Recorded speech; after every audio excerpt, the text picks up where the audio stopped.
Welcome to tonight's broadcast as the Fighting Tigers hold the Edmonson County Wildcats. I'm Skylar Tucker, and I'm here with Lincoln Smith. All right, so welcome everyone to Breck Live after that somewhat hastened introduction. So we are here for a nice, exciting game of varsity basketball between the Fighting Tigers and, as Skylar said, the Edmonson County Wildcats. Today's pregame show is brought to you by Farm and Home Realty and Auction. Call Brad Hockenberry for all of your farm and home realty needs. So I suppose a quick introductory question. Skylar, are you in the market currently for a farm or a home? No, I cannot say that I am. I don't think so. Okay, well, if any of you viewers feel differently, perhaps contact Brad Hockenberry for all of your realty needs for farm and homes.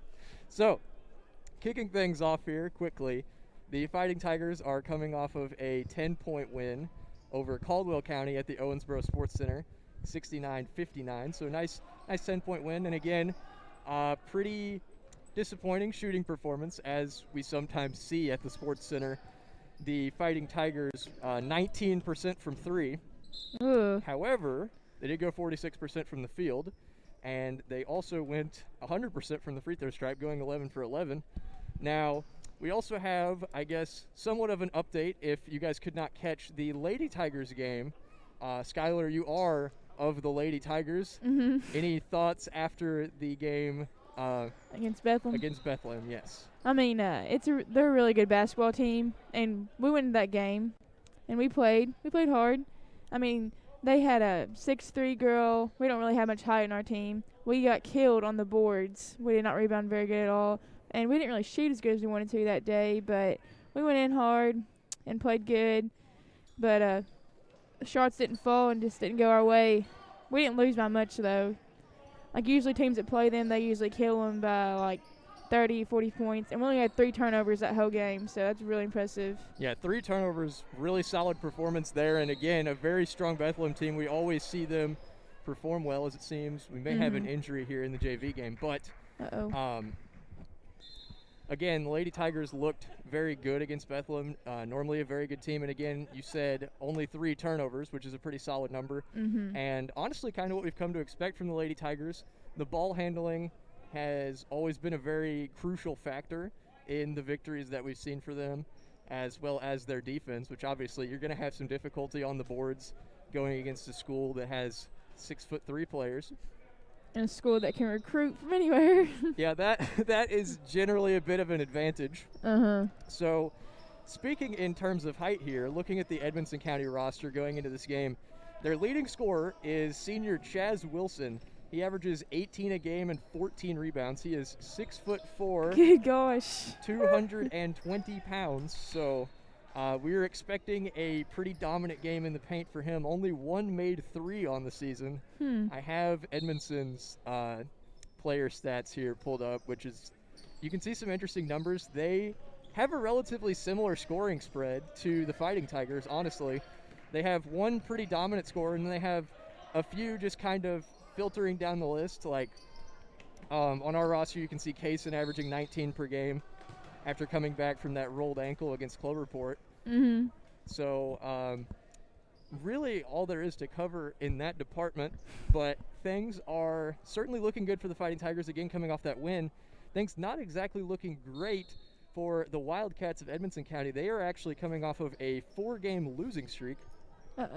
They started off the season 5-2 and have now dropped to 5-6 on the season. By RPI, they are ranked 1 spot behind the Fighting Tigers. What do you make of that information? I mean, I think it's going to be a pretty good game. I mean, both teams, I think they're going to play hard. It's going to be a good game. Okay, well, that is certainly what we've come to expect just in the moments leading up to this. And you can see the JV game. Don't believe we have it currently going on stream. I believe we just currently have sponsors on screen. But the game currently 42-35 favoring Edmonson County. It's been a very competitive back-and-forth show as these two teams.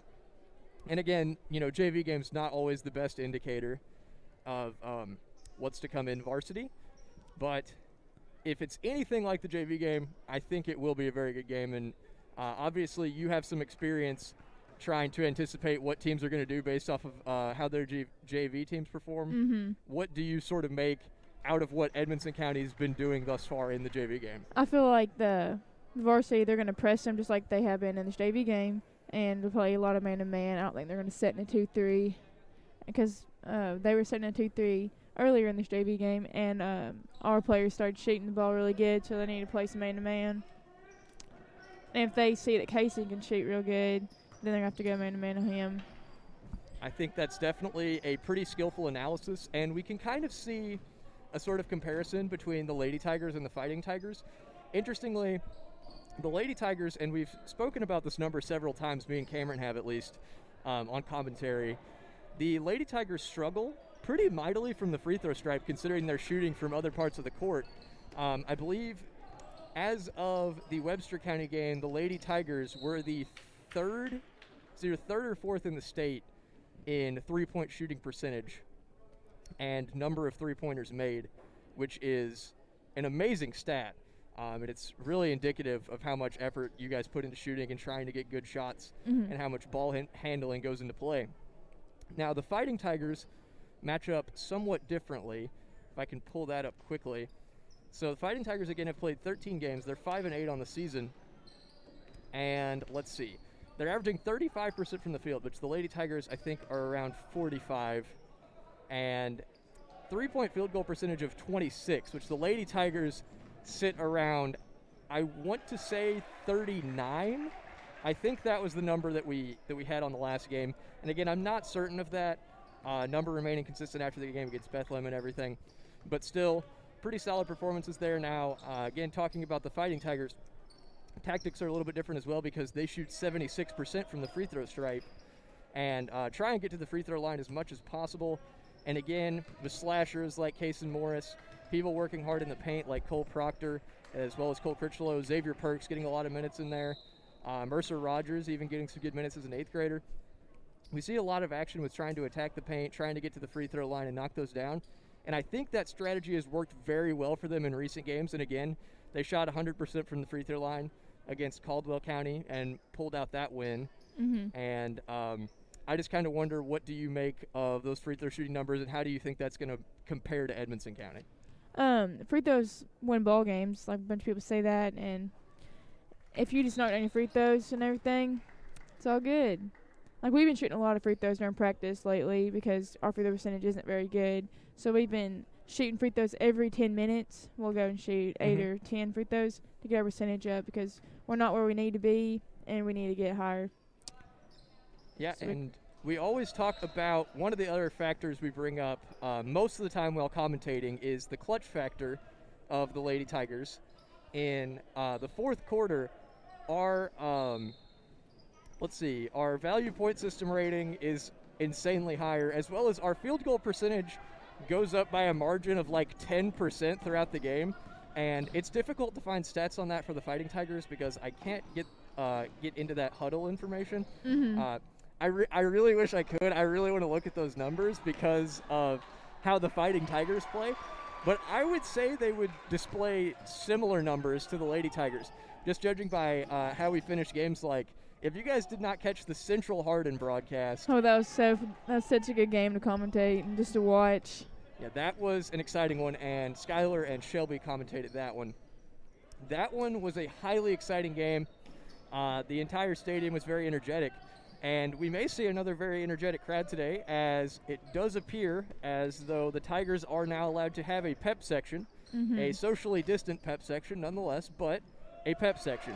So pretty exciting. Hopefully everybody stays nice and safe and everybody can get excited. But we've seen several very exciting games from the Fighting Tigers in this last little stretch, especially, and again, they got the 10-point win against Caldwell County, suffered a 25-point defeat against Whitesville Trinity, and I think a good bit of that performance can be attributed to just poor shooting from the three-point stripe. I think if we don't shoot well from three, we have a tendency to struggle a lot. For sure. I think we do well enough on slashing that if we can knock down at least a decent percentage of threes, we're in a good place to try and win games. But we've seen several very exciting games for the Fighting Tigers. Back-to-back games against Hancock County and Central Hardin were insanely exciting. They went right down to the wire. They were won in the last dwindling seconds of each game. And again, if you guys have not watched those, you can catch, I guess you could replay them from the Breck Live YouTube channel. So I would definitely recommend that if you have not already. Mm-hmm. And we are hoping to see a similarly competitive game here against Edmonson County. Now, looking at Edmonson County's games they've played so far this season, they've had several cancellations due to COVID-19. So it kind of changes things up a little bit. They have only played 11 games, whereas we have played 13. But let's see. So Edmonton County started off the season pretty hot. Again, we brought up that number of they started off the season 5-2, and then they lost 4 straight. But they beat Cloverport, Whitesville Trinity, which we just lost to Trinity by 25, so that's not a great sign, but maybe. Let's see. Then they played Bethlehem and beat Bethlehem.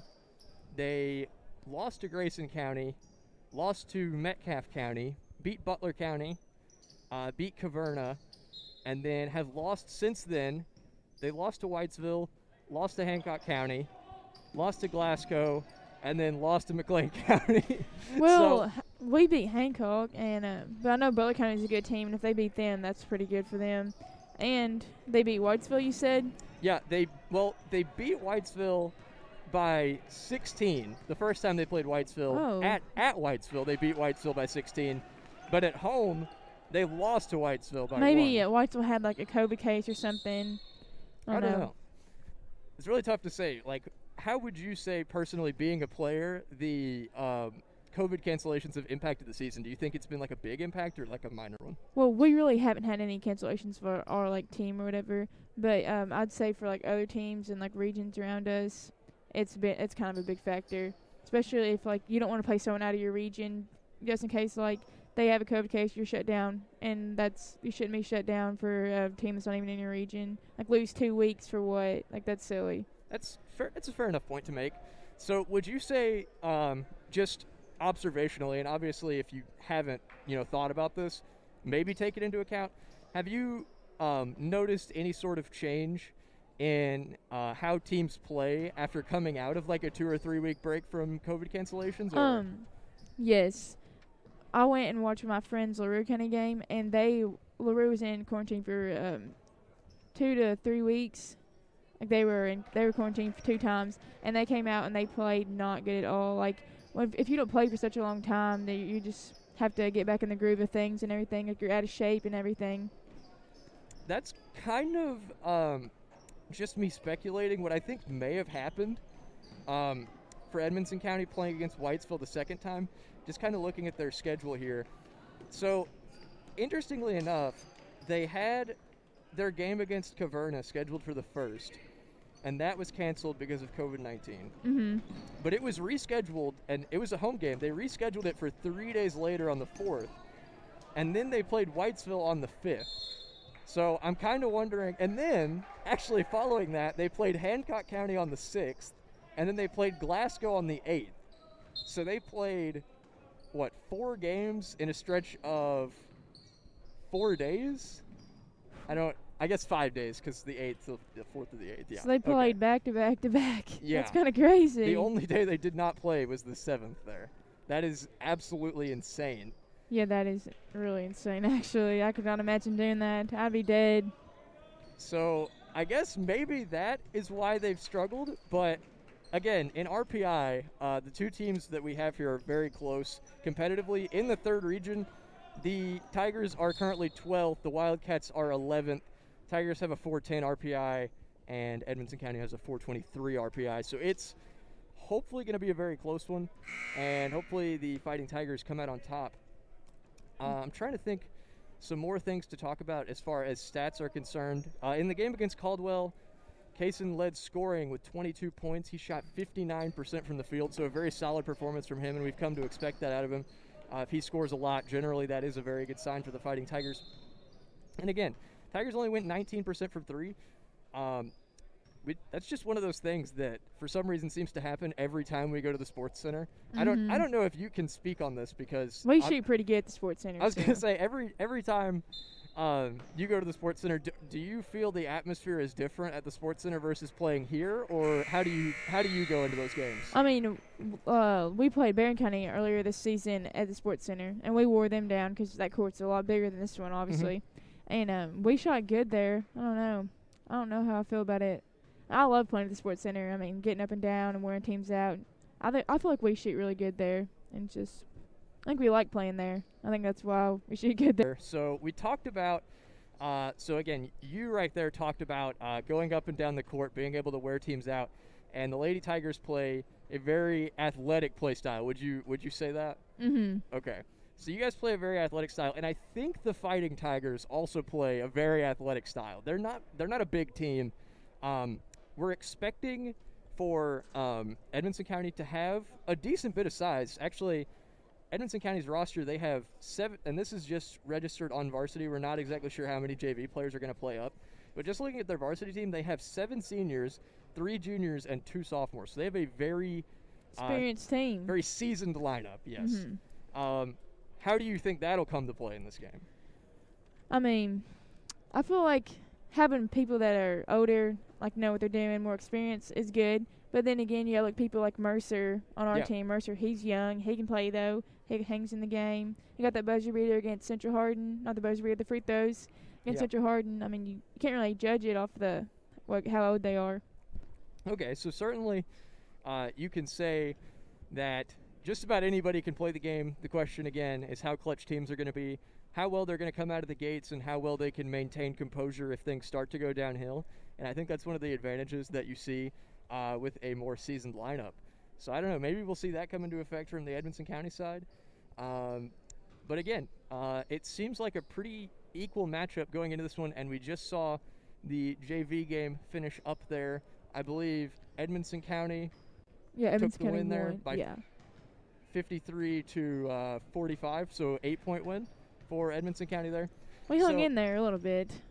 Yeah, for sure. I thought we played a very good I don't want to say a very good quarter in general, because they struggled a little bit at portions in the first half, but there were definitely possessions where the Fighting Tigers in that JV game looked very solid.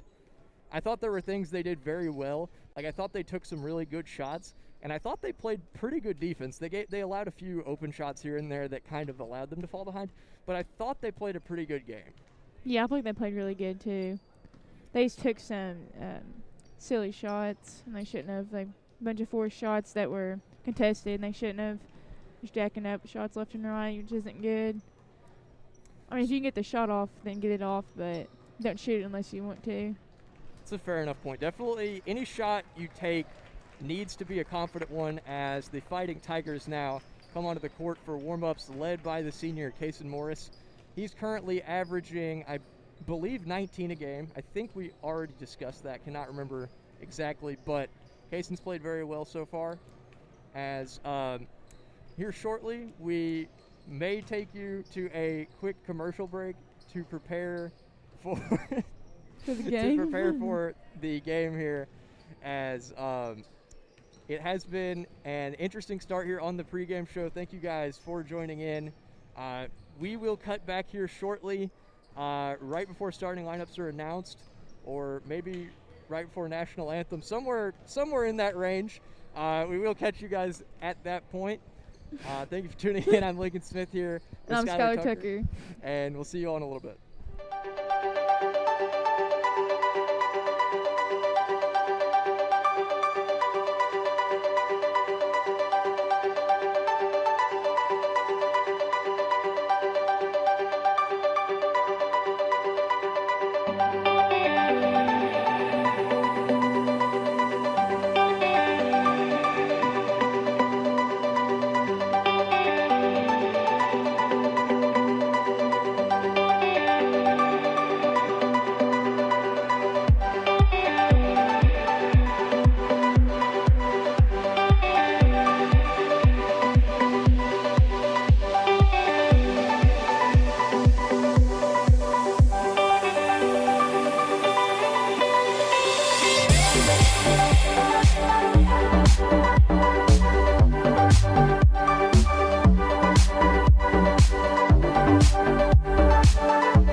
back to the pregame show on Breck Live here. I'm Lincoln Smith here with Skylar Tucker.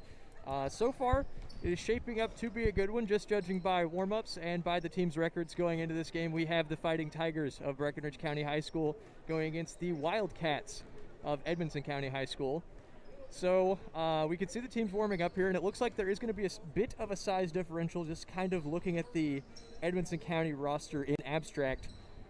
They have, again, 7 seniors, so obviously their players are pretty close developmentally to their full potential, I would say. Let's see, they've got 6'2", 6'3", 6'2", 6'1", 6'4", so pretty decent size. And again, their leading scorer, Chaz Wilson, the 6'4" senior, averaging 18 per game as well as 14 rebounds to go along with it. So definitely going to be a big target here for the Fighting Tigers to try and stop him in the paint. So I guess kind of just looking at what the Edmonson County JV team did in that game. And again, if you guys missed that, they won. Edmonson County won by 8 over the Fighting Tigers JV team. So just kind of looking at the trends that we saw from Edmonson County in that game, what do you anticipate for Edmonson coming out of the gate in this one? I think they're going to be really aggressive and just, I think, like I said, I think they're going to press us like they did in the JV game, and they're going to play a lot of man-to-man, I believe. What do you think they're going to do? Well, judging from right off the start, things we struggle to do, the Fighting Tigers do, occasionally struggling to shoot from 3. So I'm wondering, and we saw Edmonson kind of came out of the gate in a 2-3 there at the very beginning.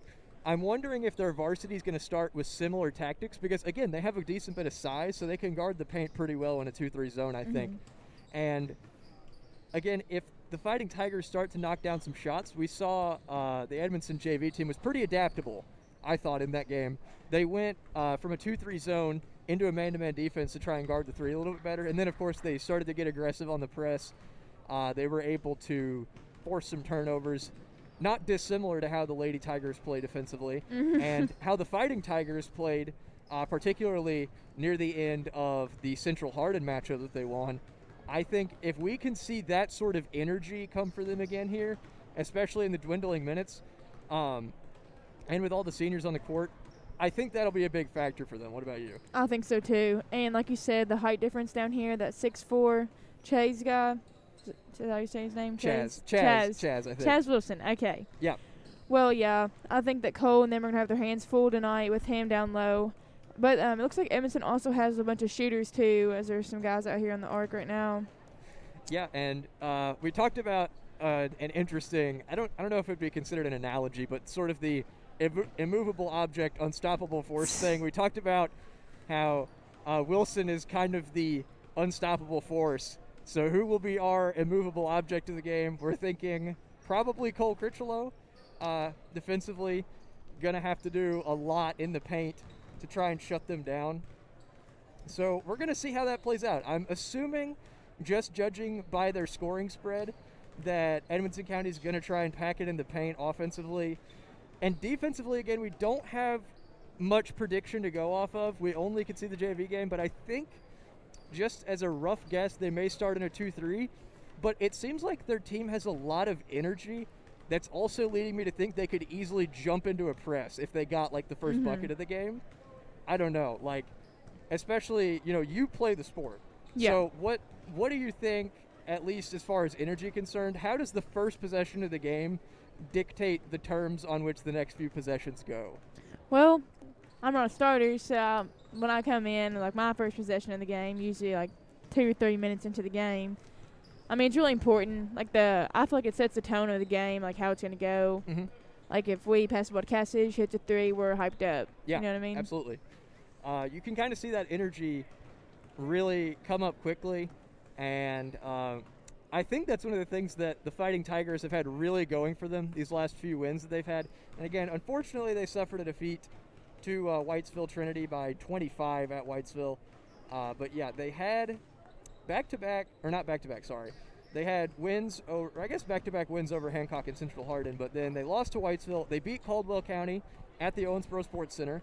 They only shot 19% from 3, but they still won that game. So that's always good for them. Pretty good. to come out with a win like that. I believe Mercer even went 1 for 7 from 3. If I look at the stats. But the thing about that is, and I'm not one for the I guess the gambler's fallacy is, statistically, he goes 1 for 7 in that game. He's a pretty good 3-point shooter, so that means he's got to start making some this game. Mm-hmm. He's got to bounce back. So maybe we'll have that going for us. Who's really to say? But yeah, just about 8 minutes to go until we get it underway here, and then I don't know exactly when they do. Okay, you're gonna have more knowledge on this than I am, but the coin flip, it's a coin flip to determine who gets the ball first, Yes, it's a correct? coin flip. Mm-hmm. Okay. It's So the coaches. The coaches do a coin Yes. flip. Okay. Because Chad always loses ours, and we never get the ball. He's just like, well, guys, I tried. Okay.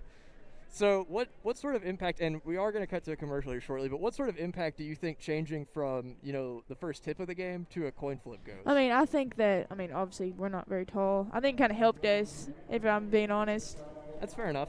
And we will cut to a commercial right now for the playing of the national anthem, but we will catch you guys here shortly for the starting lineups.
and welcome back. We're getting ready to start this game against Edmonson and Breckenridge. We have 1:30 on the clock. Things are definitely heating up here. We have already seen some dunks from the Edmonson County side going into this game, so maybe we'll see a little bit of that action. We haven't seen any of that this year, really. Yeah, so far I don't really think we have. And again, I commentate the girls' games, so that makes We dunk all the time. What do you mean? I don't typically see that a lot in the girls' games, although that would be pretty awesome if we did have somebody start doing that. Anyways, for those of you just now tuning in, got about a minute to go here before the first inbounds of the game. I don't know, is the coin flip decided, like, how early is it decided? When we go in the locker room. Okay. With like the 7-minute mark, it's decided. Okay. So, I don't know if we are yet aware of who will be getting first possession of the Edmonson game. has the first ball. Okay. I think. The arrow's this way. It's Edmonson. Okay. Yeah. So, Edmonson, according to our knowledge, will be getting the first possession of the game. Mm-hmm. The Fighting Tigers are, again, just coming off of a win against Caldwell County at the Sports Center. So, pretty big win there. Nice momentum booster. And, of course, Edmonson now coming off of a 4-game losing streak, looking to snap that. And they are only one spot ahead in the RPI rankings in the 3rd region of Breckenridge County.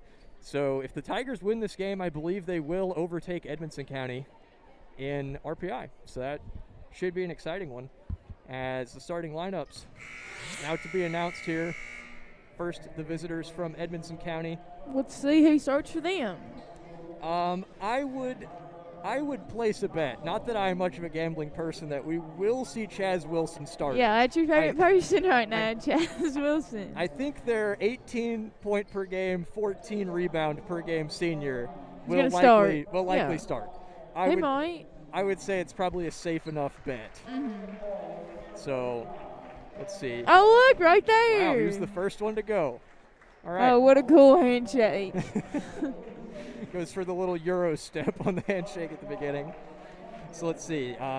Woosley was the one we did see dunk during warm-up. So he is 6'3". Seems they are opting for a size approach. Also, though, let's see who else we've got here. We've also got Rose, who is their, I believe, 2nd leading scorer. Mm-hmm. Rose averages 10 per game. So, yes, Rose is their 2nd leading scorer. They also have out there Smith, I believe, as well as Lindsay. So that should be an exciting lineup, I think. We're going to see what happens. As got our starters coming out now for the Fighting Tigers. We got Cole Critchlow, we got Mercer, Kaysen, Ethan. So this is a lineup that we saw in the games against, particularly the game against Central Hardin. Had a lot of energy. So I guess we'll see what happens. We got 8th grader, 4 seniors. Yeah, 4 seniors and an 8th grader. That's a lineup. Yeah, that's a lineup for you. So Edmonson has it right out of the gate here. And looks like the Fighting Tigers are going to start it out in... Man-to-man, I think. Looks like man, but Kaysen's in a really weird spot. Yeah, Kaysen looks kind of funny today. He ain't wearing a sleeve like he usually does. It's an interesting thing to see. Maybe a new tactic.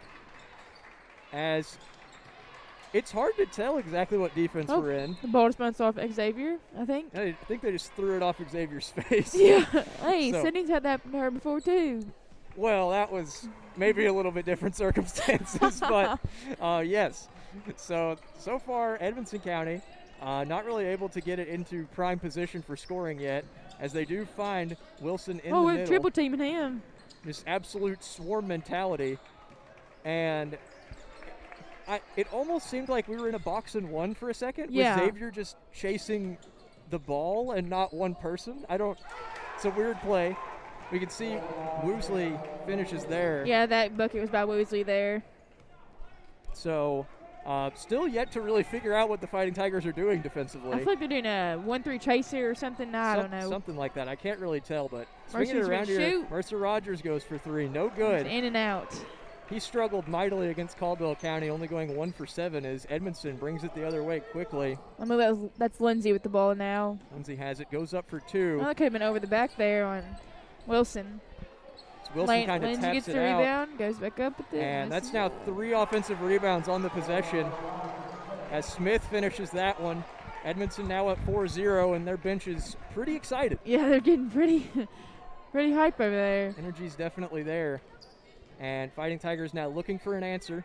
After not the hottest start, Xavier has it on the right wing. He drives, loses his dribble, it seems. Finds Ethan on the baseline. He goes up for 2. He's fouled.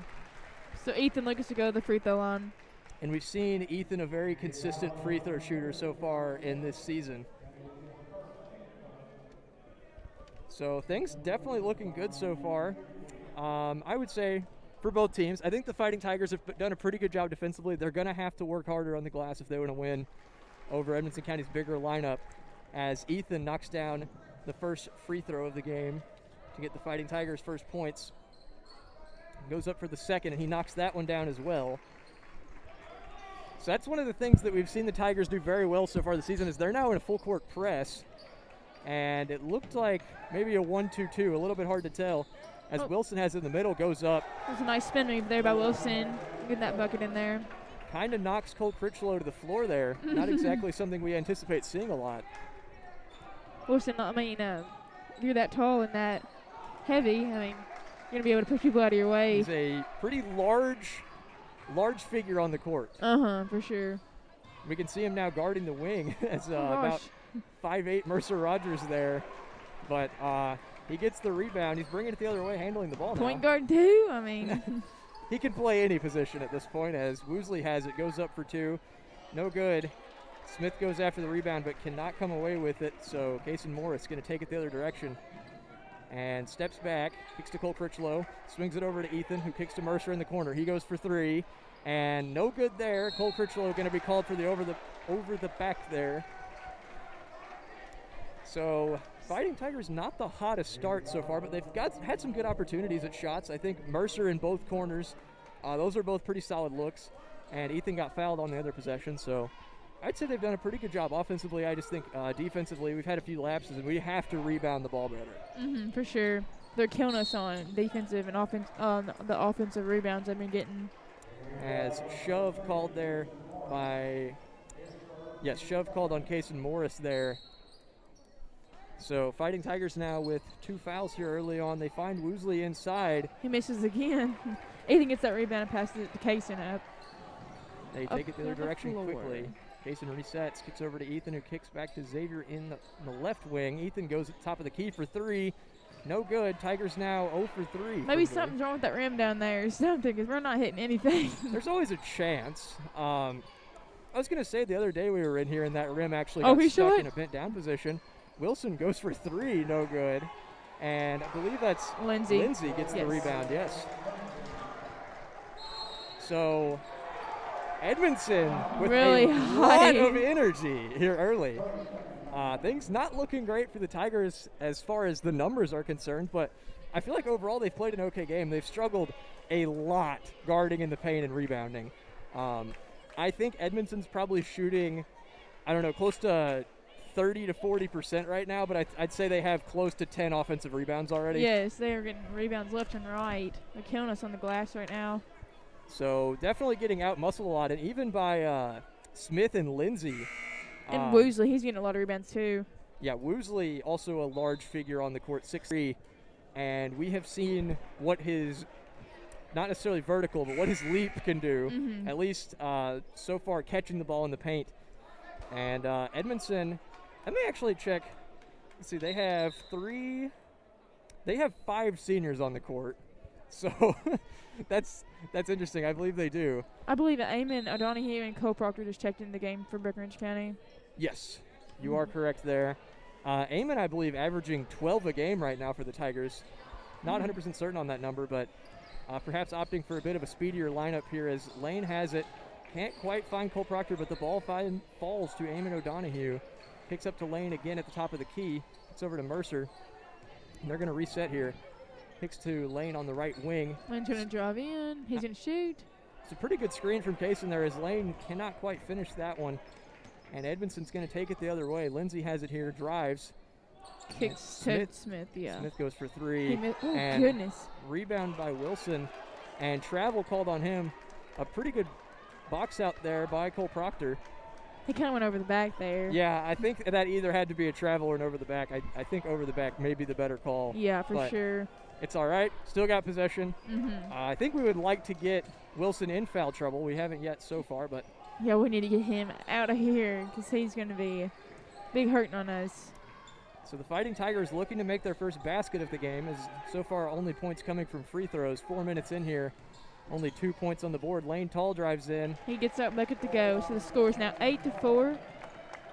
So nice little finish there to halt the momentum for Edmonson County as they come the other direction.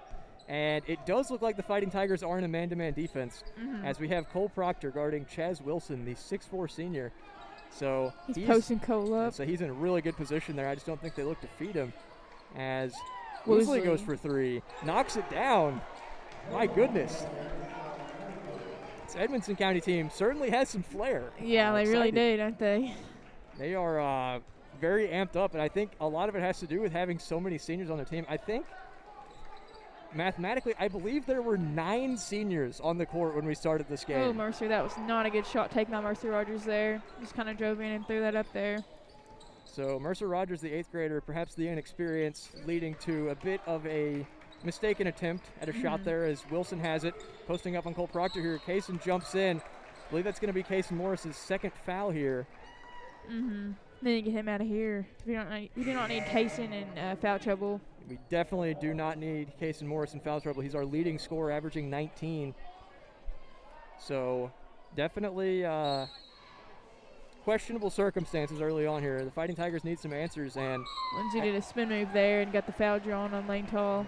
I think one of the biggest problems that we're having right now is we're standing still on defense and offense. We're kind of just moving around in positions as opposed to, really trying to attack the basket or get into a good spot to score. We're kind of just moving around, and I think that's kind of what's led to so many offensive rebounds is Lindsay, the senior. Yeah, he misses that first free throw he took. Well short on the first one. Gotta use your legs. Seems Kaysen has attempted 0 field goals on the game, which is an interesting statistic because generally we see him taking as many of our shots as we can get from him. Edmonson County is going to sub here. Number 12, Isaiah Johnson comes in, and I believe number 10, Trace Taylor is going to come in for the shooter. He misses that one too. It's 2 missed free throws from Lane Lindsay there. As Kaysen Morris goes for his first field goal of the game. No good from 3. Rebound by Wilson there. Cole Proctor ties it up though, so jump ball, Fighting Tigers get the possession arrow. So it is going to be a baseline inbound here under the basket. Eamon O'Donohue is going to inbound it. He's got Ethan Lucas wide open in the corner. Ethan goes for 3. Knocks that one down easily. Good shot by Ethan Lucas there, bringing the score 7-11. As Ethan now has 5 on the game. A couple of free throws and a 3 there for him. As Edmonton swinging it around here. Fighting Tigers here in this pretty confident defense, I think, so far. They just need to rebound better, and I think they'd be doing very well. But not the up and under. He didn't up and under there. Pretty good move by him. Wilson splits the double team there to finish, and again, we talked about he's going to be a pretty formidable inside presence, averaging 18 points on the season, 14 rebounds on the season, which is crazy numbers from him. As Lane Tall with a nice finish there. Scores 13-9. So Lane now has 4 on the game, the sophomore. He's had a pretty good performance so far, I would say. As Edmonton looking for another attempt at goal.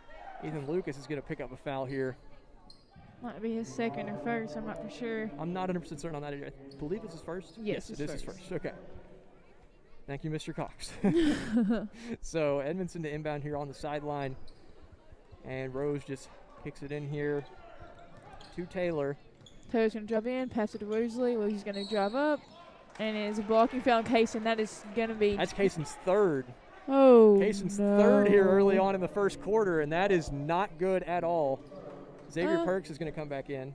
Get him out. We need to get Kaysen out now. Just the first quarter, and he's already has 3 fouls. That is insane. Kaysen already burned through 60% of his fouls for the game. And we are only 7 minutes in. So not a great sign here for the Fighting Tigers. Woosley hits that free throw. Yes, apologies. Probably should have pointed that out. But yes, Woosley knocks that one down. Gets it back to a 5-point deficit. As for the second, no good. So Wilson gets the rebound.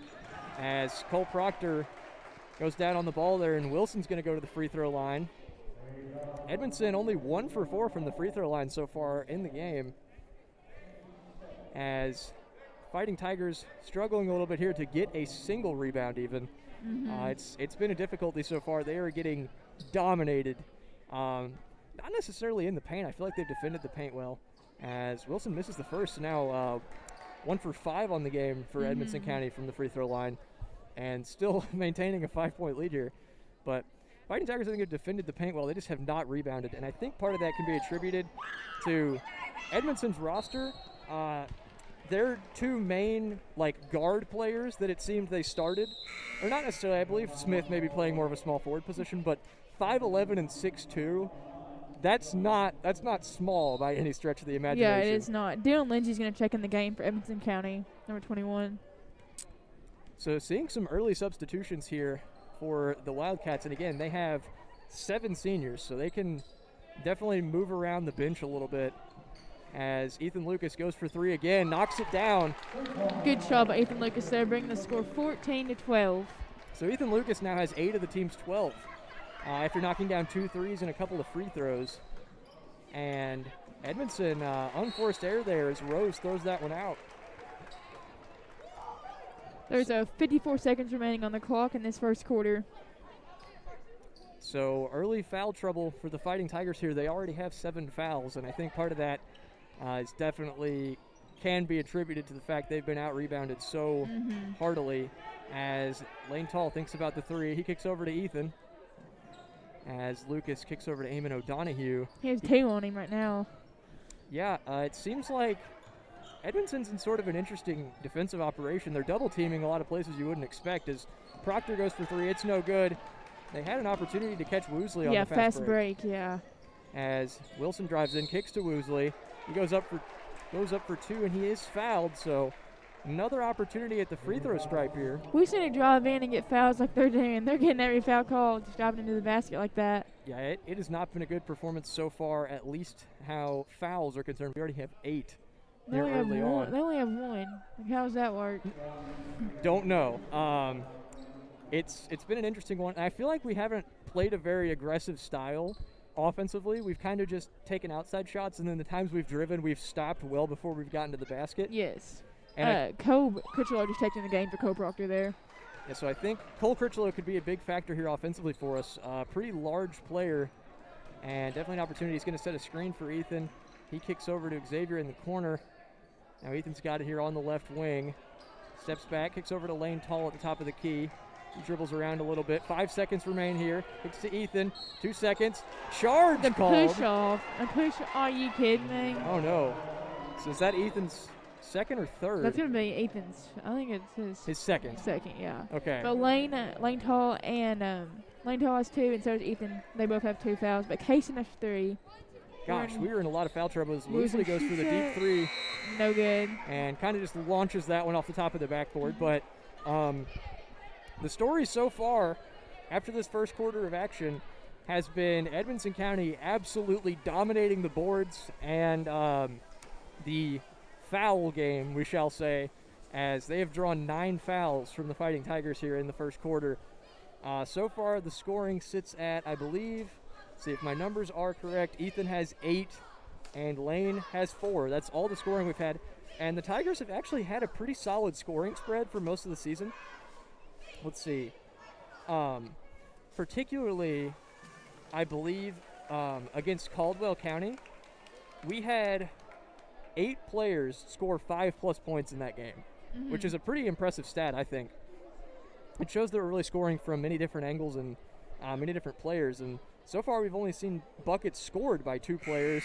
Kaysen Morris has only attempted 1 shot. He's our leading scorer on the season. He has 3 fouls already picked up in the first quarter, which is not a good sign. Thankfully, Edmonton hasn't really pressed us, so we haven't had to handle the ball particularly well. Right. If they were to switch into a style that would require us to handle the ball a lot better, we may struggle a little bit. I don't know. It just kind of depends what we see. Edmonton really hasn't had to press, though. They've been able to get reliable defensive possessions and stops. We haven't really knocked down a lot of shots, and Fighting Tigers are jumping into a more aggressive defensive approach here, trapping kind of everywhere. As Wilson drops down to the baseline, kicks over to Rose in the corner. Lindsay has it at the top, kicks to Woosley. He goes for three. No good, and I believe over the back going to be called. Yeah, Critchlow gets that call for them. Going to get that. So, yes, Wilson. So, Wilson picks up his first foul of the game. That's only Edmonson County's second foul of the game. It's crazy. We have 9, they have 2. Yeah, so Edmonson County already in the double bonus here early on in the second quarter. 7.5 minutes to go as Eamon O'Donohue, massive skip pass there to Lane Tall. He dribbles around as Mercer Rogers kind of standing around the top of the key there. Eamon kicks over to Xavier in the corner. You're going to try to pass it into Cole Critchlow Tries to find Cole Critchlow, who does somehow manage to pick that up, and it's deflected out by Edmonson County, so it's going to be a baseline inbound for the Fighting Tigers here. Mercer Rogers, the eighth, or no, I thought Mercer was going to inbound it, but no, Eamon is. Sophomore here to inbound it. Kicks it into Cole Critchlow. He feeds Lane Tall on the top right wing. Kicks over to Xavier in the corner. No good for three. Rebound by Cole Critchlow. Goes up. And knocks fouled. it down and one. That's going to be Wilson's second foul of the game. The score is now 15-14, and there's 7 minutes remaining in this quarter. That's a big play right there by Cole Critchlow, the senior. We really needed that one. Cole is not one of our leading scorers, but I think he does a great job of just being a good defensive presence and just being a big asset in clutch moments in the game. So he knocks down the free throw there and ties up the ball game, 15-all. So despite some definite weaknesses that we've seen from the Fighting Tigers, they're still right in this one with a couple of threes and an N1 from Cole Critchlow. As Smith goes up for two, no good. Rebound by Xavier Perks. Eamon's going to push with the ball now. Eamon takes it quickly the other direction, as may have had Mercer in the corner. Mercer on the wing now, kicks to Cole Critchlow on the baseline. He goes for two, knocks it down. That's two good back-to-back plays there for Cole Critchlow. The score is now 15-17. The Tigers are on top right now. So definitely a nice momentum shift there in favor of the Fighting Tigers after Edmonson had a few good plays there to kick off the beginning of the game. As Rose takes it in, finishes the two there. That was a pretty nice little floater.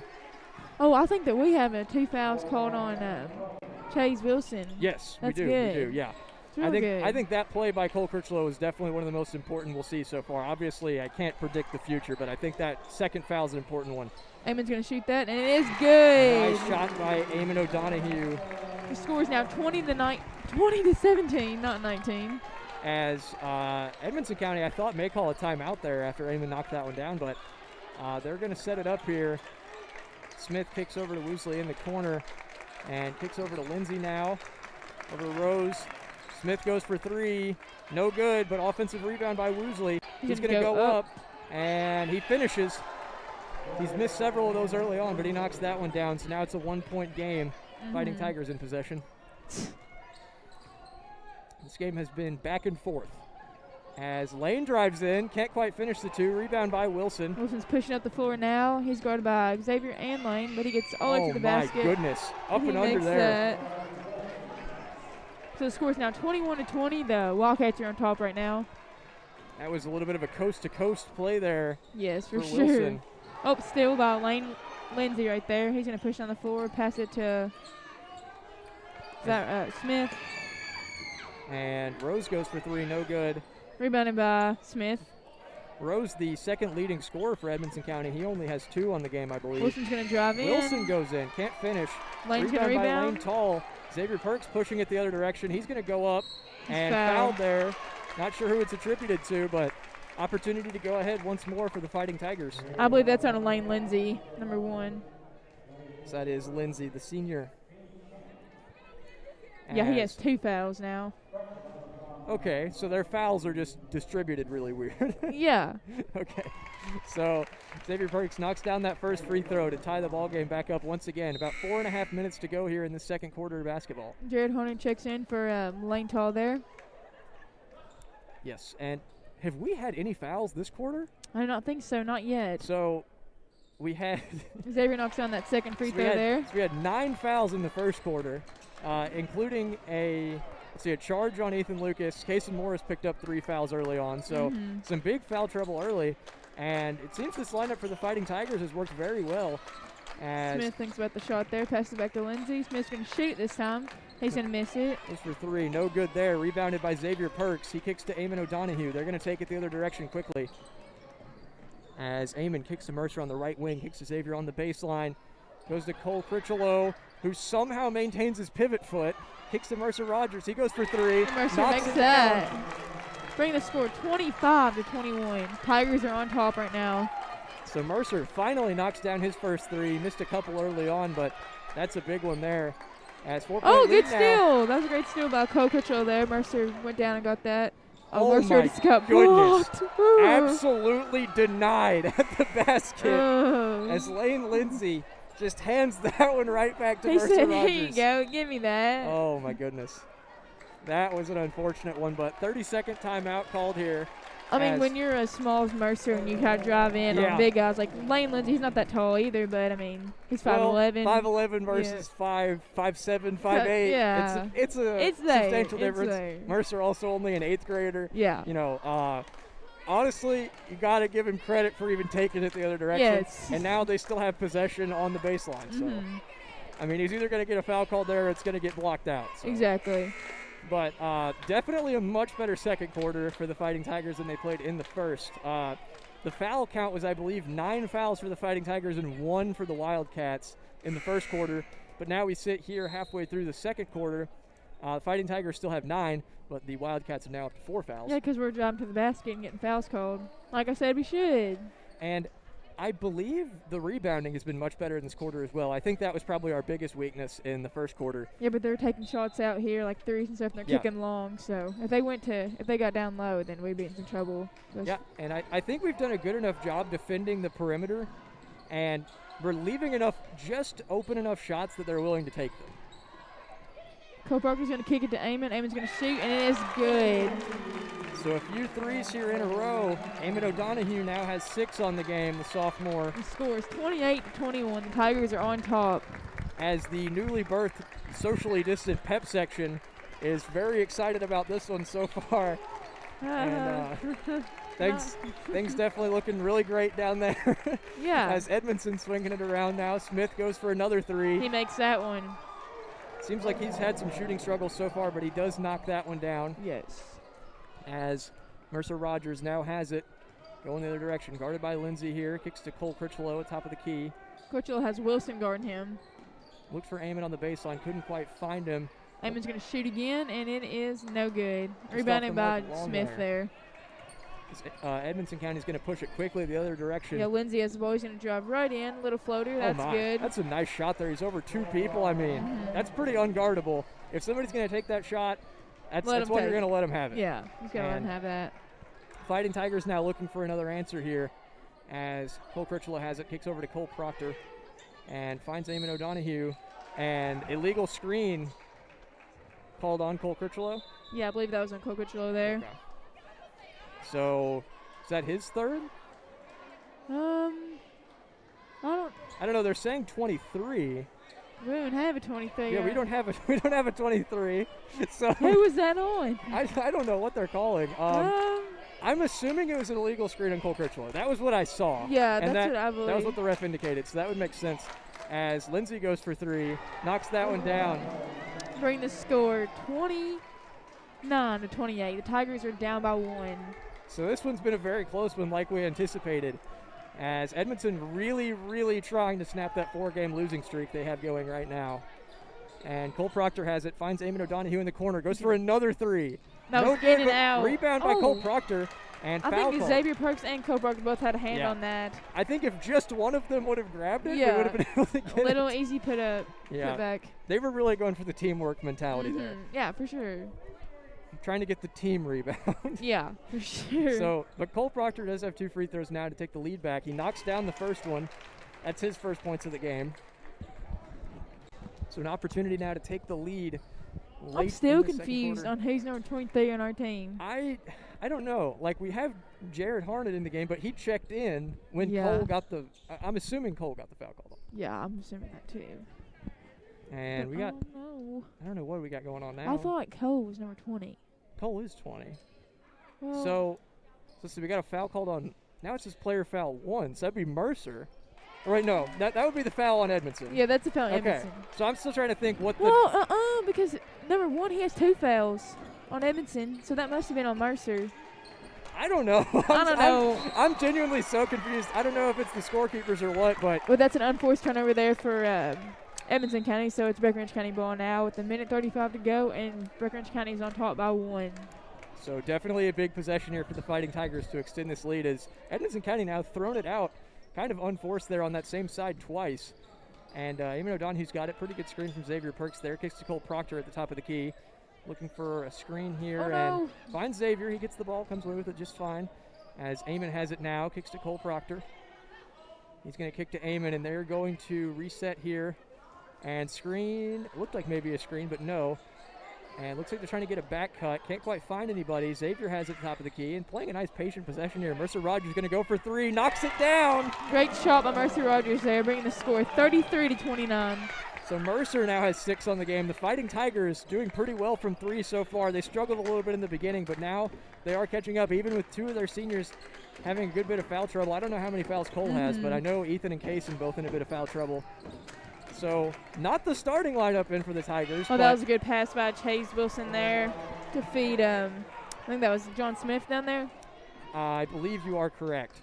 But that was quite a pass. I mean, I think that was like a no-look through 3 people. Yeah, that was crazy. That was a pretty nice pass there, nice finish. They're a really good passing team. We'll give them that. I think Edmonson County's playing sort of almost like a seamless play style. Oh, that's a third foul on him, on Chase Wilson there, I believe. Third foul on Wilson, yes. Their leading scorer and leading rebounder. And I think if he is going to go out of the game now. And Pep Section's getting a little hyped here. Pep Section is getting very excited. And so that's now 6 fouls on Edmonson. I mean, we're not going to probably see the bonus because we have 16 seconds remaining here. But the Fighting Tigers up to no more Chaz Wilson in the game. So that's pretty prominent, I would say. Eamon O'Donoghue goes for 3 in the corner. Can't knock it down, but Lane Tall gets the rebound. Tall, the sophomore, finishes. Bring the score 35-31 with 3 seconds remaining on the clock. Edmonton's going to get the last shot. Rose goes for a deep 3. No good. Air ball. The Fighting Tigers going to go into halftime up 4 with a good bit of momentum after getting Wilson's 3rd foul there. So the 2 star players from each side both have 3 fouls. Kaysen Morris and Chaz Wilson. I mean, Kaysen picked his up very early, so we haven't seen a lot of action from him. For sure. I think Kaysen's maybe taken 1 shot on the game, and he has no points. So something we don't really see from him very often. So this lead is exciting, I would say, going into the half. Yeah, for real. So let's see. So we've had some interesting performances thus far. So score again, 35-31 at half if you're listening instead of watching. But Ethan Lucas has 8 points. Mercer Rogers has 6. Cole Critchlow has 5. Cole Proctor has 1. No, he hit both them free throws, didn't he? I think he knocked down both. So Cole Proctor has 2. Lane Tall has 6. And Eamon O'Donoghue has 6. So we saw some nice 3-point shooting there in the second quarter to pull the Fighting Tigers ahead after they struggled pretty mightily in the first quarter with shooting and with rebounding. I thought they did a really good job of locking down the paint better, so Edmonton couldn't take as many shots that didn't have a big, ricochet distance. Like, they weren't bouncing off very far in the first quarter, whereas in the second quarter, Edmonton started taking some more threes, and the ones they didn't knock down were kicking off far enough that they weren't really getting offensive rebounds. But thank you all for joining us for that first half of basketball. I believe we are going to cut into a quick commercial here. We will catch you right before the beginning of the second half. I'm Lincoln Smith here with Skylar Tucker, and we will see you guys shortly.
All right, everyone, and welcome back to tonight's Breck Live broadcast of the Fighting Tigers going against the Wildcats of Edmonson County.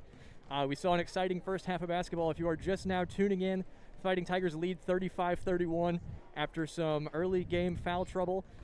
They had, I believe, 0 fouls in the second quarter. Yeah, I don't think we fouled at all that quarter. They had 9 in the first quarter. I'm Lincoln Smith, joined here with Skylar Tucker. What are kind of your thoughts after watching that first half going into the second half? I mean, Chase Wilson for Edmonson County, he's a power player. He getting taken underneath. He's been getting rebounds left and right. And we've been struggling with rebounds here. But we've kind of fought back, and we took the lead, so we're doing pretty good without Kaysen and them because they got in foul trouble here. Yep. So early on in the game, one of the first things we saw, I believe Edmonton came out of the gate with a bucket on the first possession.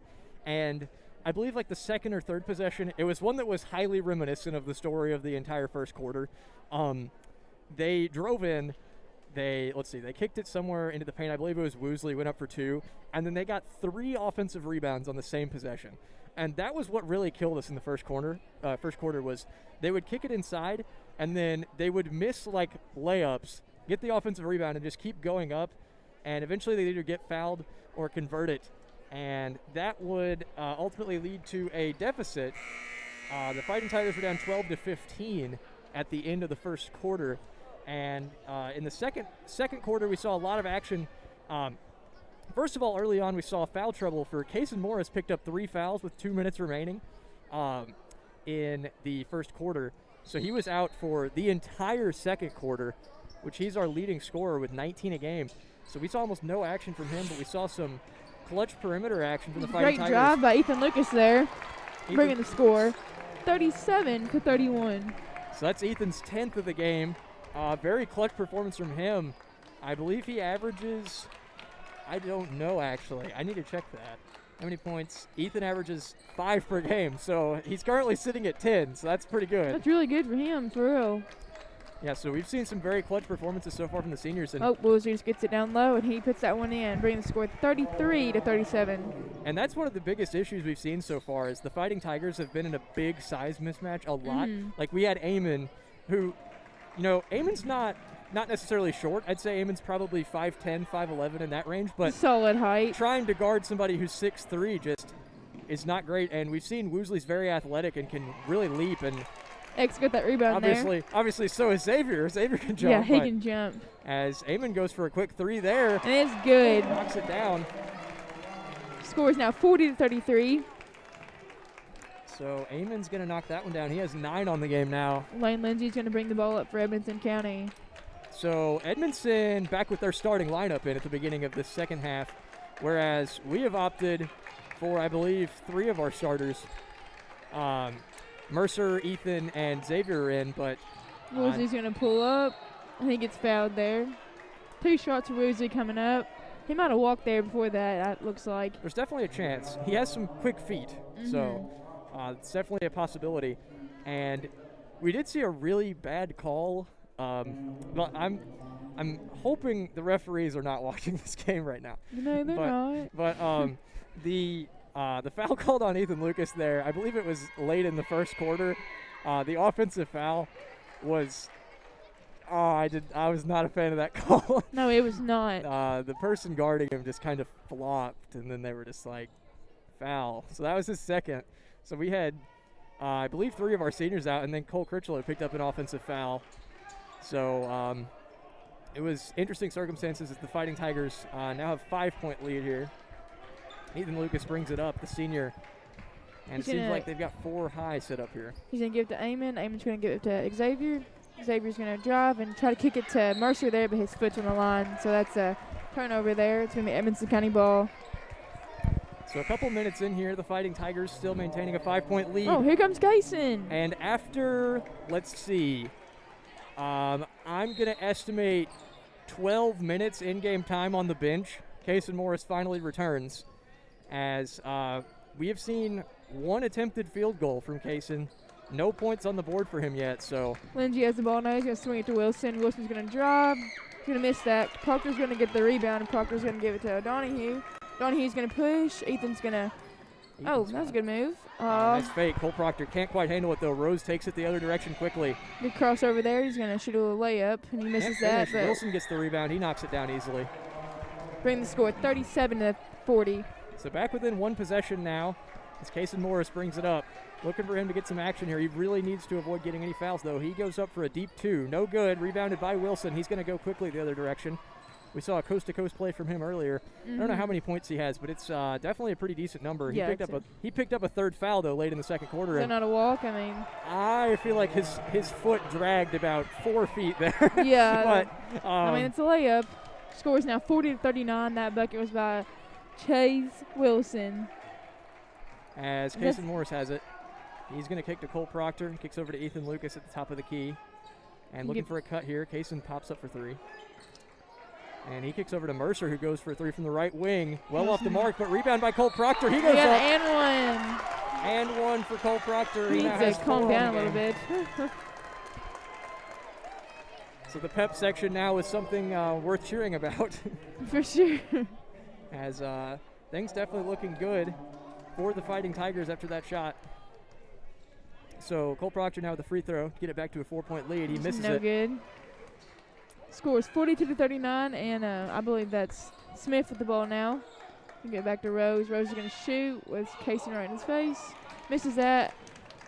Eamon has the rebound now. He's going to push up the floor. We haven't seen great three-point shooting from Edmonson so far this game, which is something we didn't think we would see a lot of. We thought they'd be on the attack inside, but they've shot a lot more threes than I'd expected too. For sure. That's what I think too. So Cole Proctor has it now at the top of the key. He's going to kick to Kaysen Morris. Thinks about driving. Goes along here, kicks to Eamon O'Donohue. He thinks about the drive. Drops back, though. So Edmonson County now set up here in a pretty stout defense. Gives it to Cole Proctor at the top. He kicks to Eamon O'Donohue. Trying to set it up here. Kaysen's going to take it in. Can't quite finish. Rebound by Wilson. He's going the other direction quickly. Woosley has it. To beat, and Woosley just launches it over the head of Smith there. I believe that's going to be Breckenridge County ball. Cole Critchlow is going to come in for Cole Proctor there. So not the starting lineup in, but pretty similar to the starting lineup in right now with Eamon in the place of Xavier Perks as Mercer Rogers in the game as well, the 8th grader. I believe he has 6 on the game, yes, with 2 threes, as Ethan's going to kick to Mercer here, and he kicks over to Kaysen. Kaysen's still looking to get his first points of the game. Cole Critchlow goes up on Wilson there, really trying to get that 4th foul on Wilson because he has been such a presence inside. If we're able to get him out of the game even for just a few minutes, that would maybe give us a little bit of leeway. That was a good job by Lane Lindsay there, but he misses that there. So that's when you Breckenridge County ball. Lane Toll is going to sub into the game for Mercer, I believe. Yes. So Lane Toll, the sophomore, comes in. He has 6 on the game. So it looks like Fighting Tigers now setting up in Georgetown here. And we're going to see how it goes. Hey, don't be saying our plays. I would say Edmonson already knows them. Way you run that too. Well, okay. I would hope Edmonson tactically already knows what the Fighting Tigers are going to do. Cole popped that 3. Eamon's going to pop the 3, though. I would have loved to see Cole knocked out a 3 right there. But oh, yeah, that would have been good. Eamon well short there. He already has, I think, 9 on the game. I think he's hit 3 threes. Good deflection there by Kaysen Morris. Pretty solid defensive play there from the Fighting Tigers, and they're going to call a timeout here.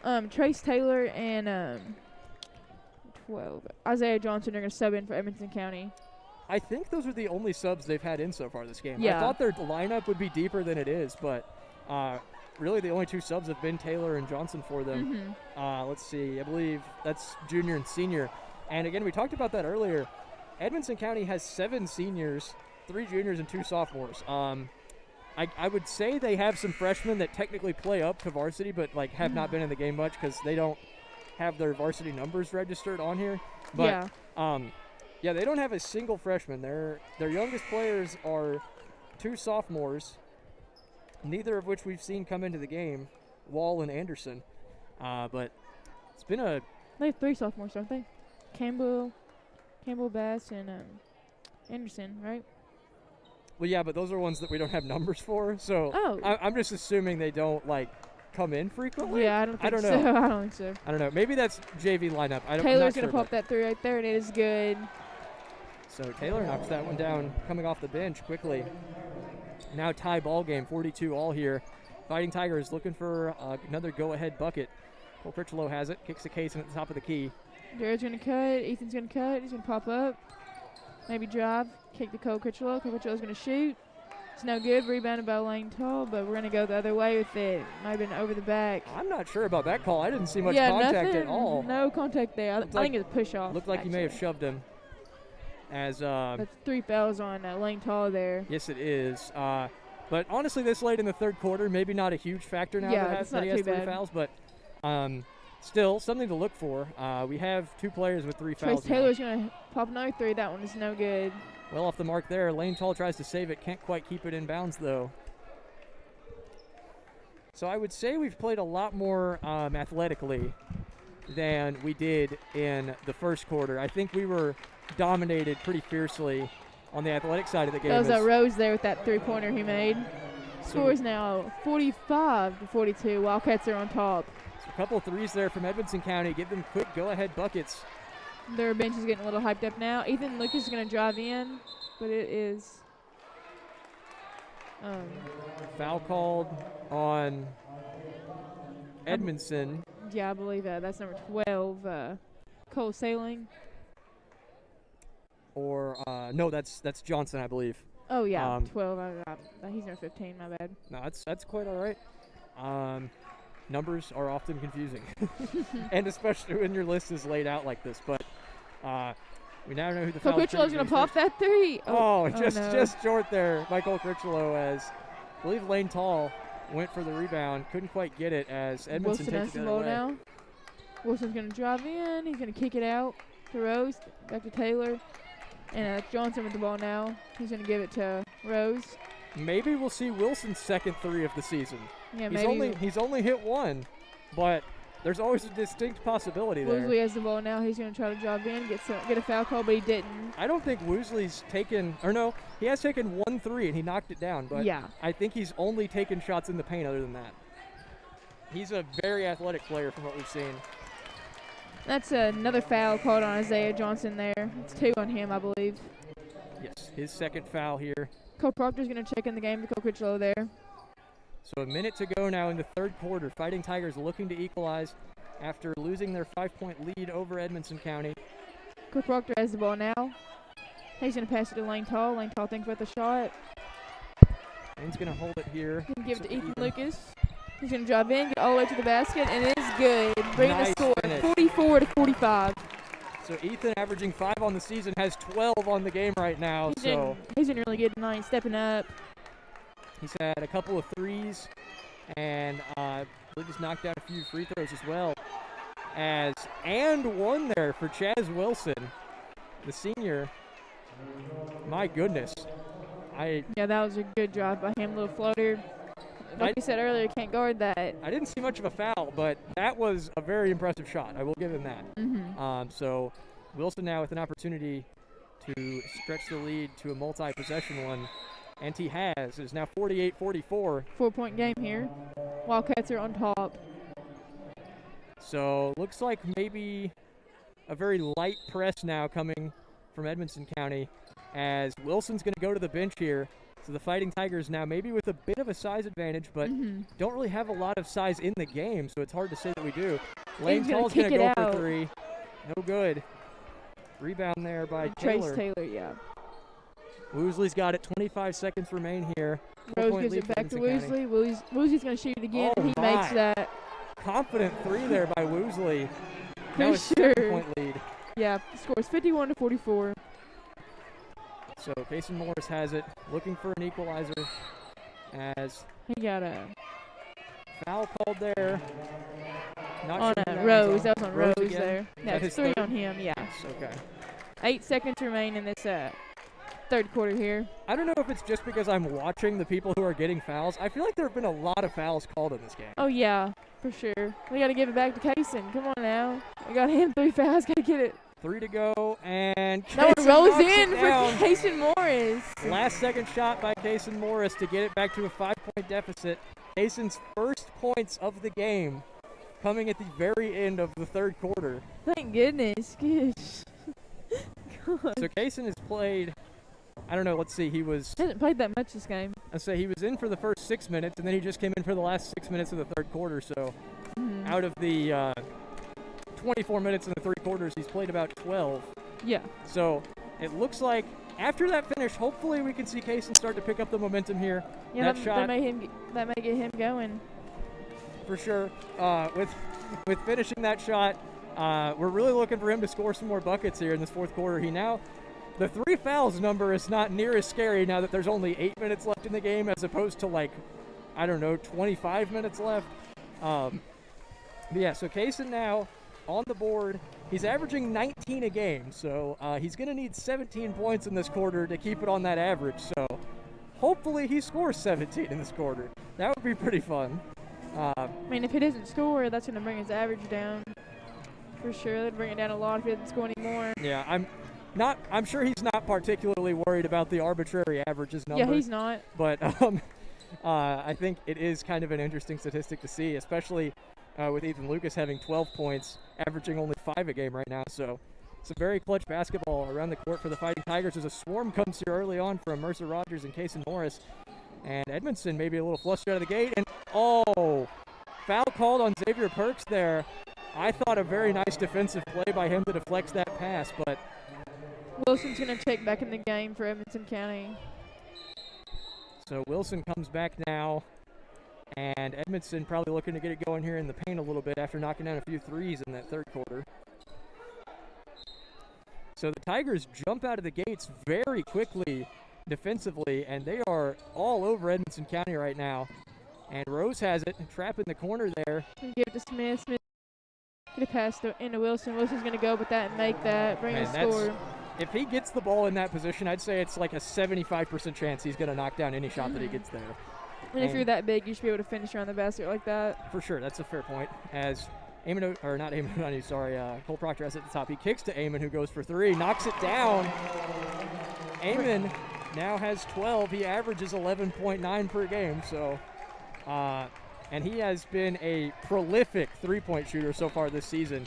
He has 4 threes on the game right now. Kick to Rose there. He's going to miss that. But it's rebounded by Smith. He's going to go back up with it, make that. Bring the score 55-49. And we see Edmonton still absolutely dominating on the glass. Yes, for sure. Our rebounding has been, not to sugarcoat it, frankly pretty abysmal.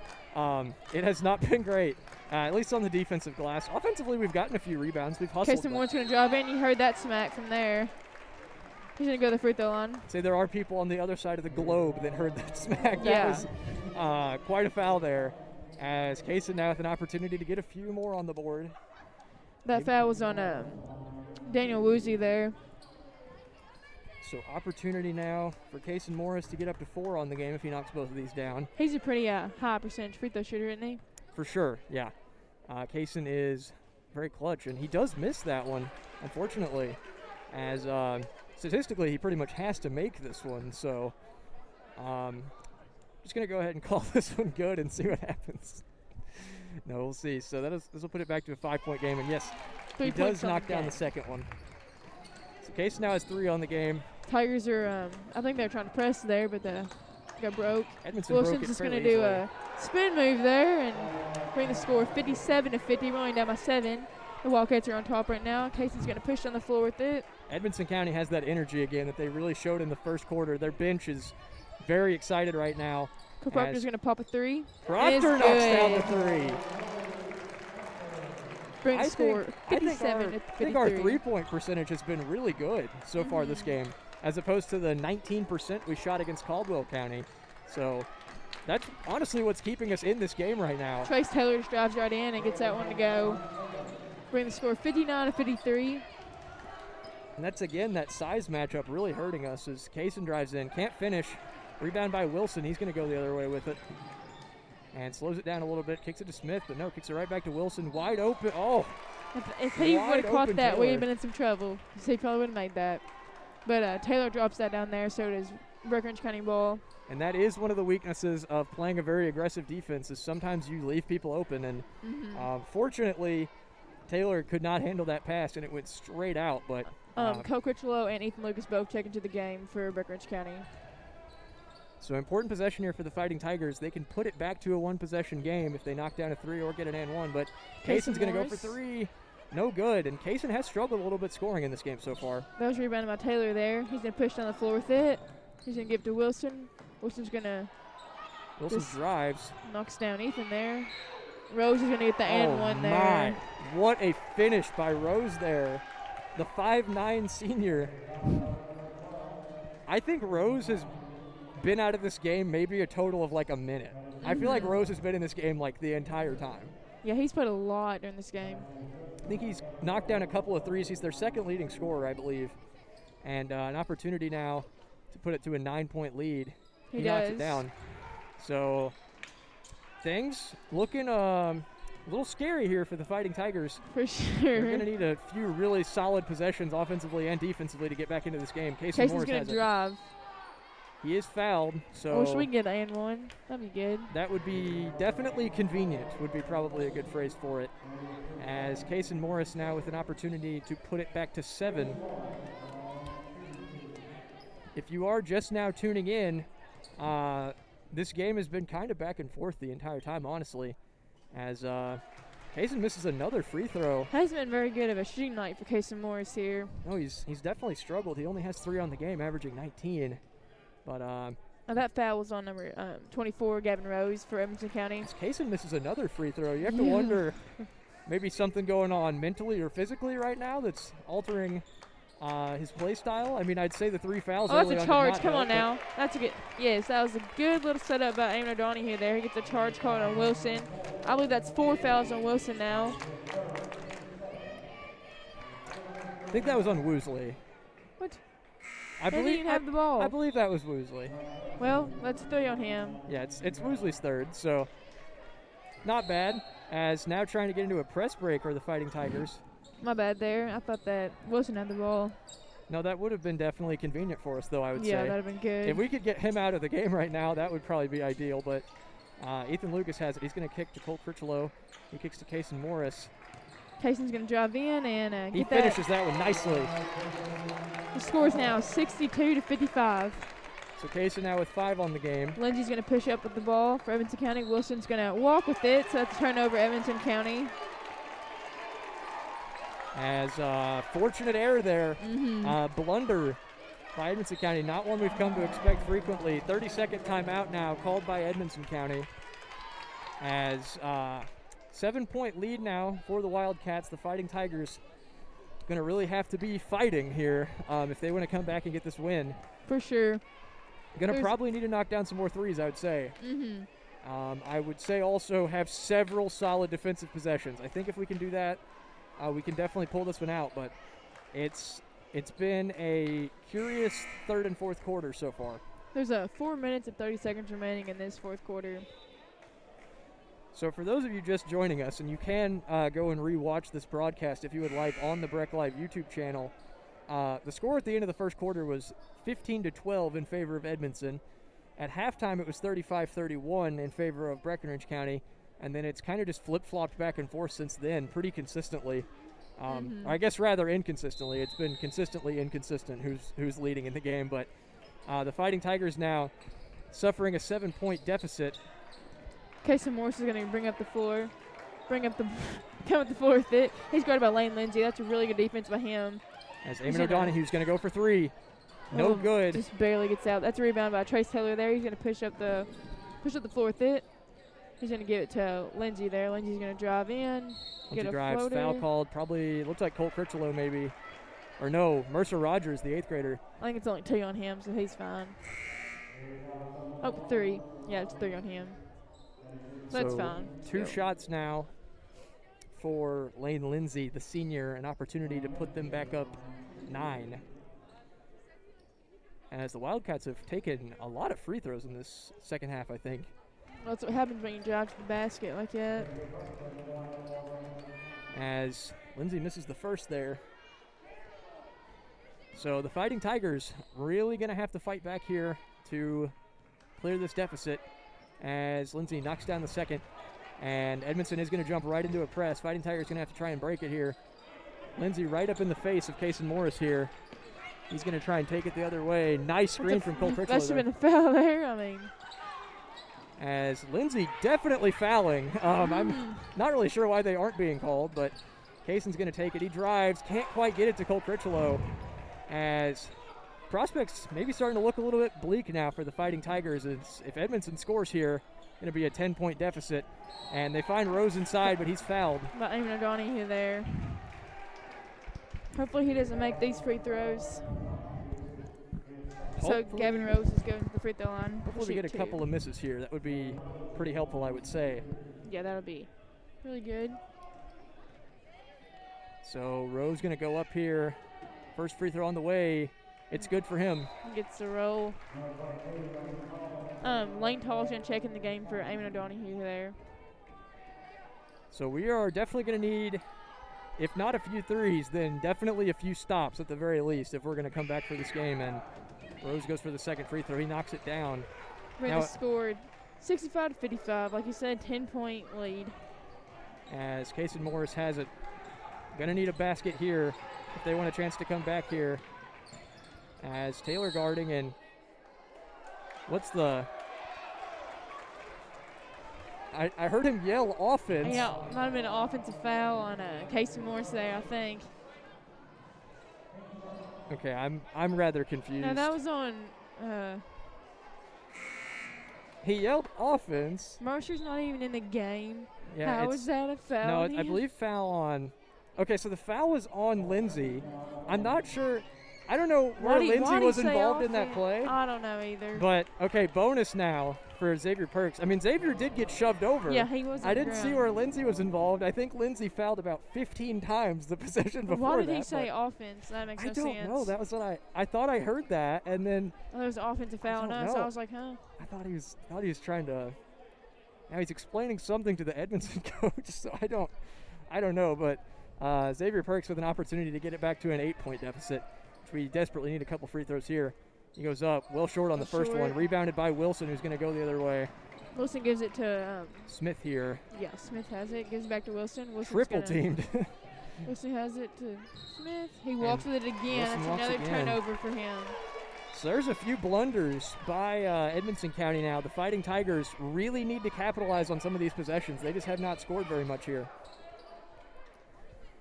As Ethan Lucas to inbound here, kicks it into Kayson Morris.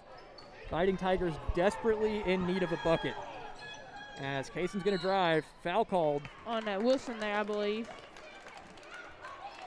No, just kidding. They called that one on Rose. I thought that one was also on Wilson. Okay, they're making some interesting They're just foul calling calls. Fouls. Whoever's closest to him, I think. I don't know. Maybe they called him for the reach in. I don't know. I thought Wilson definitely hit him with the body a little bit, but Kayson now, I believe, 1 for 4 from the free throw line in this game so far. So hopefully he knocks a couple down here, and he misses the first. But Xavier gets the rebound. That's a foul on Lindsay there. Oh my goodness! Fighting Tigers just need to finish some of these. Yeah, oh my goodness! We can't put the ball in the hole like we couldn't down there. Then we started lightening up in the second quarter and into the third. So the Fighting Tigers now in double bonus after that foul. So 2 free throws now for Xavier Perks. So the free throw shooting has not been good so far this second half. And I don't know. I don't really know what to say on that. It's just something we anticipate normally being good. And particularly Kayson, I think, has missed. He missed the first one of that bonus there, and then he missed, I think, 3 free throws early in this. That one was good about Xavier Perks there, though. Nice confident one from Xavier Perks. That's his first on the board as well. It's only a 9-point game now. Now an 8-point game. He knocks down the second, so Fighting Tigers going to need a big comeback here, and they're now in the press. As Edmonson looks like that could have been easily stolen, but charge. Oh, block called on Lane Tall, so free throws here for Wilson. You got to get set if you're going to take a charge like that. Yeah, he was still sliding a little bit. He wasn't really in great territory to take that charge. I don't know if I would take a charge on someone that big. That's a fair enough point. Yeah, I'd be a little scared. Lane's also not very big either. Yeah. But, I mean, he confidently put himself in position to take the charge. Just Wilson was kind of going outside around him. Yeah. And Lane kind of stepped into him to try and get him to fall back. That's 4 fouls on Lane Tall there. So I believe Lane has 6 on the game. 6 points, that is, not fouls. That would be a little weird if he had 6 fouls. Yeah. Cole Critchlow going to get the rebound there. Gives it to Kason Morris. Kason Morris is going to push down the floor with it. As now just moving it around here to Fighting Tigers, and maybe a travel there by Kason, but or maybe a foul by Edmonson, not really sure which. Step back for Kason Morris there. Kason can't quite knock that one down either. Maybe not the best shot choice there. Yeah, I mean, we really got to score quickly, though, is the problem, and oh my goodness. That was a turnover by Taylor there, just throwing the ball. I think that's the away. 4th time that Edmonson's just launched the ball into a totally different zip code. One that way, one this way. Yeah. Mercer Rogers and Cole Proctor are going to check into the game from Breckinridge County. So opting for maybe a 3-point shooting lineup now, and maybe just trying to get some athleticism in there. Timeout called by Edmonson County. The score is 66-57. If you are just now tuning in, 2.5 minutes to go here in this 4th quarter. The Fighting Tigers had some big struggles with foul trouble early on in the 1st quarter. Particularly, Kason Morris was taken out of the game with 3 fouls. 2 minutes to go in the 1st quarter. And Ethan Lucas also picked up a couple early on. So we had to see some scoring from other areas we don't generally expect to. And the Fighting Tigers did actually have a 4-point lead at half, but that lead has evaporated. It is now a 9-point deficit to the visiting Edmonson County Wildcats, as I believe Edmonson 5-6 on the season. They are still, again, trying to snap a 4-game losing streak. Mm-hmm. As Chaz Wilson has put on a pretty significant performance, which we did expect, but he has dominated in the paint this game so far. I would say he probably has close to 20. Yes, he's dominated us on the glass, getting rebounds and just putting it up in the basket. So I think that was probably the 2 biggest stories we saw in the 1st quarter was foul trouble for the Fighting Tigers, as well as a lot of offensive rebounding for the Wildcats. And the energy has definitely been there for both sides today. When momentum shifts, you can really tell. Things have been very exciting so far. And the Fighting Tigers going to need a major comeback now, down 9, 2.5 minutes to go. Foul called on the floor, as it's going to be on number 10, Trace Taylor, as Kason Morris now with 2 free throws. Oh, just kidding. That's Trace Taylor's. Yeah, his first foul. Okay. It said 4 at first. I was like, huh? So Kason Morris now 2 free throws to get it back to a 7-point deficit. Knocks down the first. Good shot by Kason Morris there. So Kason now has 6 on the game. And again, he is averaging 19 on the season, so he has definitely not played his best game. Those fouls early on, I think he was out for, I'm going to say, 8 to 10 minutes straight of the game. I'm shaking him up a little bit and sitting on the bench for that long, coming back out. I mean, that's hard on you. For sure. As he now has 7 after knocking down a couple there. And Cole Critchlow checked back into the game for Cole Proctor there. So maybe just kind of trying to force Edmonson County to throw the ball away now. As, oh my, that was a nice pass there, but he can't finish as Taylor gets the rebound and 1. Oh dear, that's a bit demoralizing. That's not what we wanted to see. Now an opportunity to get it back to a 10-point lead, 2 minutes to go. That was a good finish there by Trace Taylor. I know, I thought for sure that Smith was going to finish that one. Wide open layup. Yeah, he's blew that. I don't know what happened there. And we've seen Edmonson even do that several times. They've made some very odd blunders, not necessarily catastrophic ones, but I'd say they'd probably be up several more points if they hadn't made some of those errors. Free throw is no good by Trace Taylor there. Rebound by Cole Proctor, and he's going to pass it to Kason Morris, who's going to push up with the ball. As Fighting Tigers need some threes here. No good by Kason, but rebound by Cole Proctor, and travel called? Or no? Foul called. Okay. Yeah. I thought he definitely traveled, but yeah, me too. Foul called maybe before the travel. I believe that was Taylor's second. Oh yeah. I believe that was his, yes.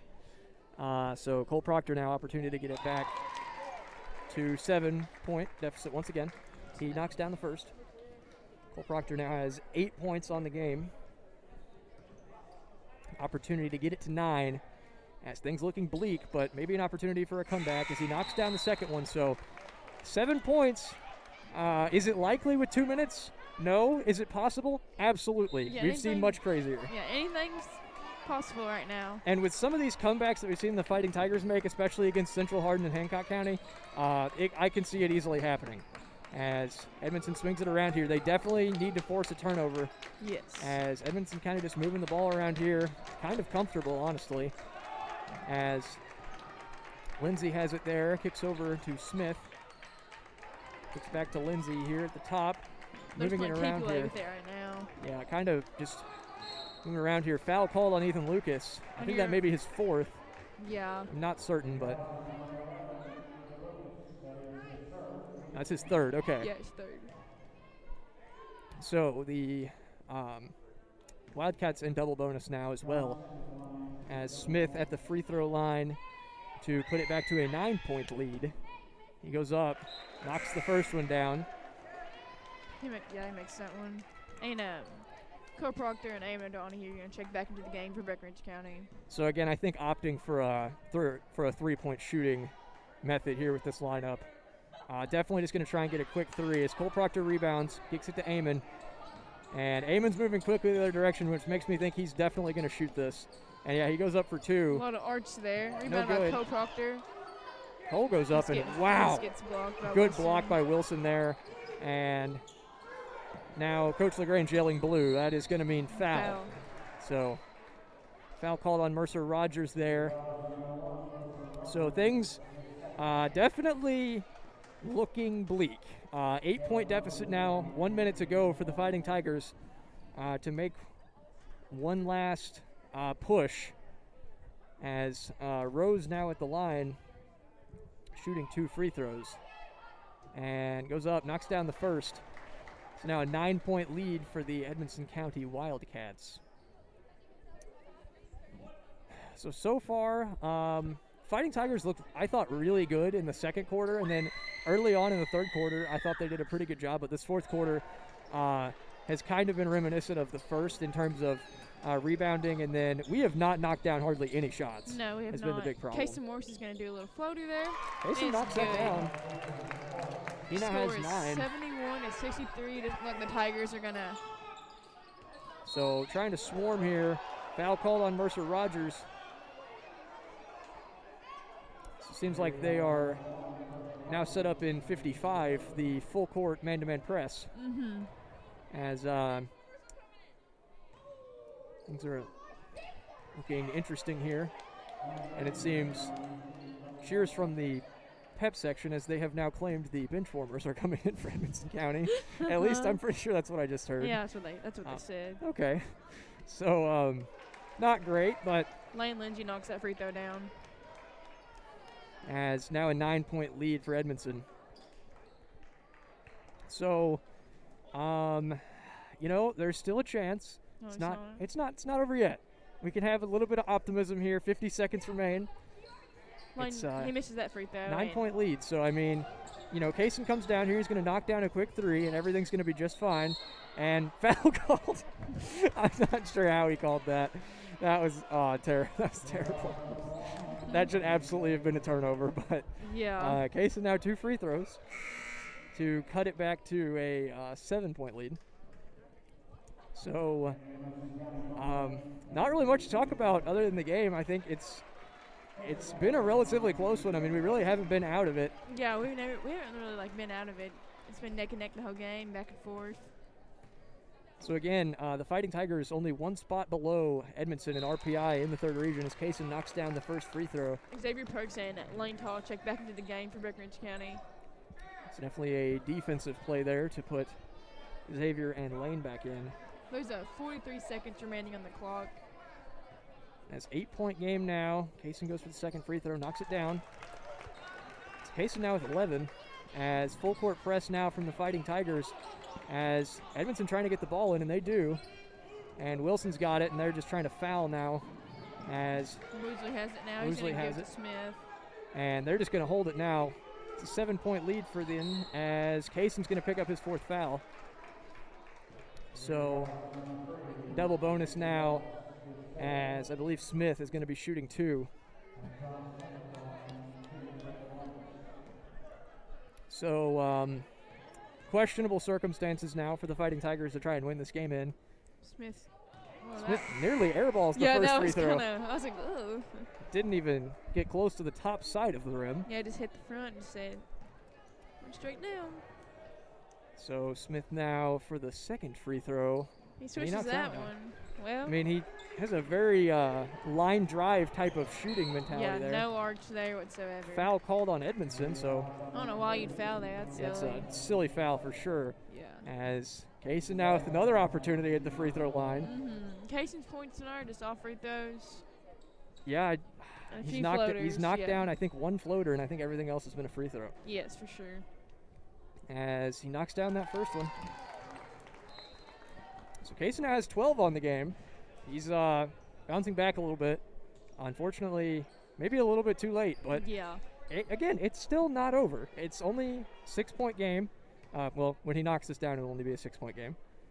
As I said, there we go. Yeah. Okay, so, so I mean, if Fighting Tigers get a turnover, and there's Kaysen's fifth. That's unfortunate. Kaysen is going to go out of the game now. So Kaysen Morris fouls out with 12 on the night, as Smith now to shoot the double bonus once more, as it's a 6-point lead. I think if the Fighting Tigers would have jumped into that press a little sooner, they maybe could have tried to force a turnover, but Edmonton was able to get it in pretty easily there, and Fighting Tigers just kind of had to foul or even a chance. Smith going to go for another 2 free throws, and Misses that first one. he's got kind of an interesting shooting form. It almost seems like he goes, I mean, just looking at where he places the ball when he shoots, kind of a little bit, his right hand's a little bit contorted in a weird position, but now a 7-point lead. Amon's going to take it the other way. He goes for 3. I think he was actually fouled, but they're not going to call that. As Xavier gets the rebound and goes up and finishes. Timeout, Breckenridge County. Bring the score 74-69. So 5-point game, 14 seconds remain. Xavier Parks picks up his 4th points of the game. So, I mean, it's not exactly looking great right now, but I mean, it's still looking right now. Like there's still a chance.